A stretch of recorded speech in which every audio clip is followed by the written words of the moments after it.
मेजवानी तडका ह्या चॅनलवरती मी वंदना आपल्या सगळ्यांचे खूप खूप स्वागत करते।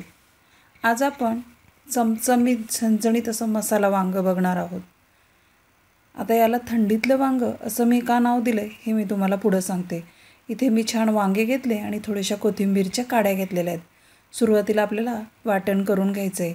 त्यासाठी मी इथे 1 इंच आल्याचा तुकडा, 10-12 लसणाच्या पाकळ्या आणि कोथिंबीरीच्या काड्या घेतलेल्या आहेत। एक हिरवी मिरची देखील यामध्ये मी घातलेली आहे आणि हे सगळं आपल्याला छान पाणी घालून वाटून घ्यायचं आहे। याची छान पेस्ट तयार करायची आहे आणि त्यानंतर आपण थोडी टोमॅटोची पण पेस्ट तयार करणार आहे। इथे तुम्ही टोमॅटो बारीक चिरून पण घालू शकता, पण मी इथे पेस्ट करते आहे। आणि त्यानंतर आपण थोडेसे एक अर्धी वाटी तीळ घेतलेले आहेत। हे तीळ मी बिना भाजताच घेतलेले आहेत आणि याची आपल्याला जाडसर असं कूट करून घ्यायचं आहे। आता त्यानंतर इथे आपण वांग्याचे सगळे काटे काढून घेणार आहोत। इथे मी 5 ते 6 व्यक्तींसाठी एक 8-9 वांगे घेतलेले आहेत आणि ह्या वांग्याचे अशा प्रकारे सगळे काटे काढून घ्यायचेत आणि याला आपल्याला मधून असा काप द्यायचा आहे। इथे मी वांग्याच्या फोडी करणार नाही आहे, इथे मी अख्खंच वांगं घेणार आहे। जसं आपण मसाला वांगं किंवा भरलेलं वांगं करतो ना, त्या पद्धतीने। आता हे वांगं आपण कुठून किडकं नाही ना हे बघून घ्यायचं आहे आणि त्यानंतर ह्या वांग्याला आपण फोडणी द्यायची आहे। इथे सुरुवातीला मी गॅसवर एक जाड तळाची कढई गरम करायला ठेवली आणि त्यामध्ये 2 मोठे चमचे तेल घालून मोहरी घातलेली आहे। मोहरी कडकडली की त्यामध्ये आपण ही सर्व वांगी घालून घ्यायची आहे। ही चिरल्यानंतर आपण पहिले पाण्यात ठेवायची आणि मगच याला ही फोडणी द्यायची आहे।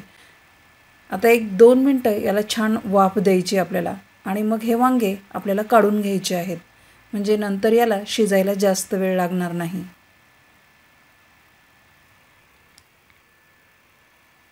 आणि आता आपण वांग्याचा मसाला करून घेऊ। जे आपण आलं हिरव्या मिरचीची पेस्ट केली होती ती पेस्ट सुरुवातीला आपण ह्या तेलामध्ये छान भाजून घ्यायची। त्याचा कच्चापणा निघेल इतकीच आपल्याला ती पेस्ट भाजून घ्यायची आहे आणि त्यानंतर आपल्याला त्यामध्ये टोमॅटोची पेस्ट घालायची आहे। टोमॅटोने वांग्याला छान चव येते।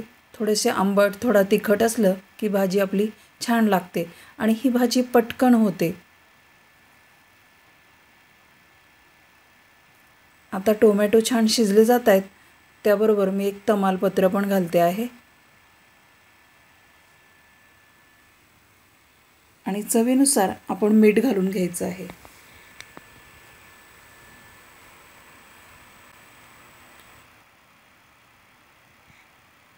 आता टोमॅटो पण छान शिजले गेलेले आहेत आणि आता आपण यामध्ये तिखट घालूया। त्यासाठी मी इथे 1 मोठा चमचा लाल तिखट म्हणजे बॅडगी मिरचीचं तिखट घातलेलं आहे आणि त्यानंतर 1 मोठा चमचा आपला साठवणुकीचा काळा मसाला घातला आहे। इथे तुम्ही थोडाफार किचन किंग मसाला पण वापरू शकता, पण माझा हा मसाला पुरासा तिखट आहे त्यामुळे मी हाच वापरला आहे। आणि त्यानंतर आपण जो तिळाचा कूट करून घेतलेला आहे तो मी यामध्ये घातला आहे, कारण आपण तीळ भाजून नाही घेतलेले, त्याच्यामुळे हा कूट आपल्याला ह्या मसाल्यामध्ये 1 ते 2 मिनटं छान असा भाजून घ्यायचा आहे। आणि यामध्ये आपण शेंगदाणे, खोबरं, कांदा असं काहीही वापरलेलं नाही, त्याच्यामुळे आपण याला तिळाने केलेलं असल्यामुळे मी याला थंडीतलं वांगं असं म्हटलेलं आहे। तिळामध्ये भरपूर कॅल्शियम असतात आणि तीळ हे थंडीमध्ये खाल्ले जातात, म्हणून तिळाची अशा प्रकारे वांग्याची भाजी तुम्ही एकदा अवश्य करून पहा। चवीला छान लागते। काही जणांना शेंगदाण्याचं पथ्य असतं त्यामुळे त्याला पर्याय म्हणून तीळ देखील असे छान वापरता येतात। आणि बाजूच्या गॅसवर मी असं पाणी उकळत ठेवलं आहे आणि ह्या भाजीमध्ये आपण आता हे 2 कप गरम पाणी घालून घेऊ। भाजीमध्ये शक्यतो गरम पाणीच घाला, म्हणजे भाजीला चव छान येते। आणि मंद ते मध्यम आचेवर आपल्याला झाकण ठेवून हे वांगं छान शिजवून घ्यायचं आहे।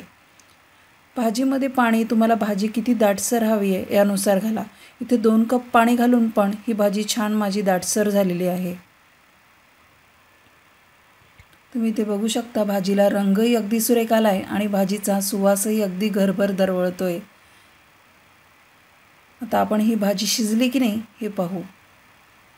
इथे बघू शकता अगदी 5 मिनिटातच भाजी छान शिजलेली आहे.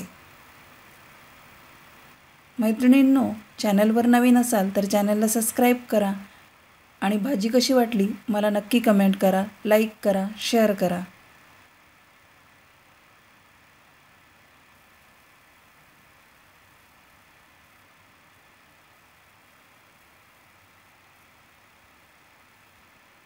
Thank you.